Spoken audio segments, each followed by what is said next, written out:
Welcome back, my friends, to the show that never ends. And yes, I don't just watch horror films, I do watch dramas, and I do watch the family film occasionally. And this one today I've got for you, I wanted to see because it was a childhood favorite of mine, and it's Paddington, brought to us by writer and director Paul King, who gives us the story of a Peruvian bear who travels to London in search of a home because his home and his family were destroyed by an earthquake.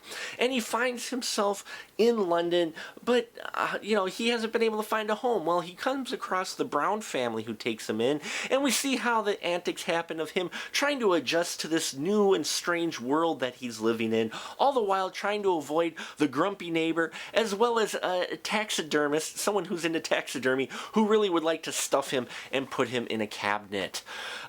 Paddington.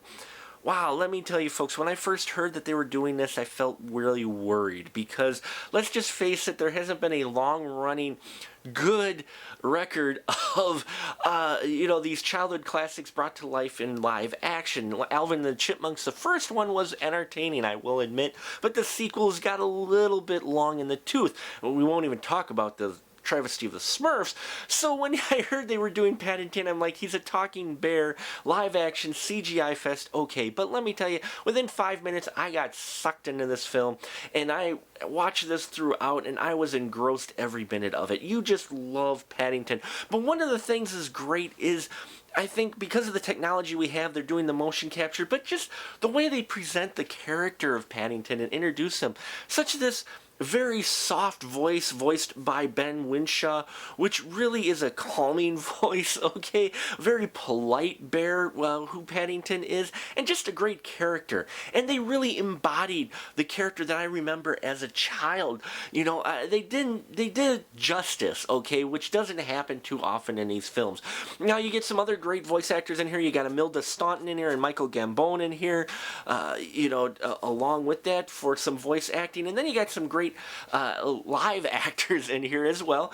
We've got Hugh Bonneville. Yes, Downton Abbey fans will recognize him. He plays the father, Henry Brown. And you've got Sally Hawkins in here, who was in Godzilla. She plays the mother. And then you've got two newer actor and actress in here. You got Madeline Harris playing Judy Brown and Samuel Jocelyn playing Jonathan Brown, the brother and sister of the family.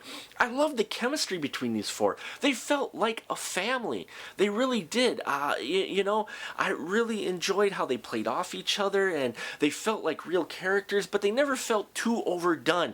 Sometimes in films like this, you get a little bit too exaggerated personalities or too exaggerated cliches of the brother and the daughter relationship, brother-sister relationship, and how they interact with their parents. But here you don't get that cliche in here. It just was handled brilliantly. Now you also look for Peter Capaldi in here, the doctor. Yes, he's in here as the cranky doctor, and a surprise, because I went into this film not looking anything up, didn't want to know anything about it, so I was surprised to see Nicole Kidman as the main villain in here, playing it to the hilt as only she could, and played it perfectly. Just the perfect mixture for her villain. Not too over the top, but she takes it to the edge, and you can tell she's just having a blast shooting this. The special effects in here are phenomenal. Yeah, I mean, almost every shot, you've got Paddington, who's a CGI bear in here, and he looks really well rendered, and it was like Planet of the Apes type quality with the fur and everything.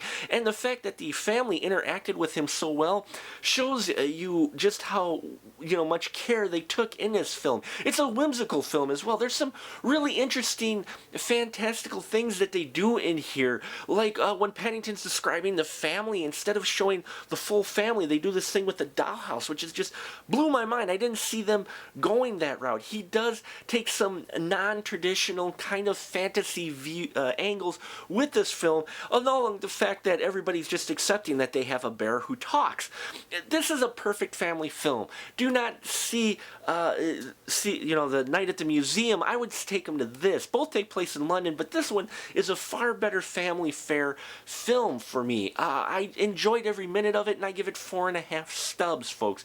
Go see Paddington. If you're looking for a movie to take your kids to see, for everyone to enjoy, take them to see Paddington. It's a fantastic film that is handled not in the way that you expect, and you will immediately get engrossed in this film and to the character of a talking Peruvian bear. If you've seen Paddington, please leave your comments down below. Love to hear your thoughts on this. Thank you so much for subscribing, each and every one of you. We are growing every day, and it's because of your support and you guys watching and spreading the word. I love it. Thank you so much for that. And don't forget, if you didn't catch it, Spoiler Room, we got a new episode posted as well. Go to the Special Mark Productions website and you can hear me interview Catherine Mary Stewart of The Last Starfighter. Gotta give a little plug for that as well. So thank you so much for watching again. And until next time, folks, remember, keep that ticket stuff.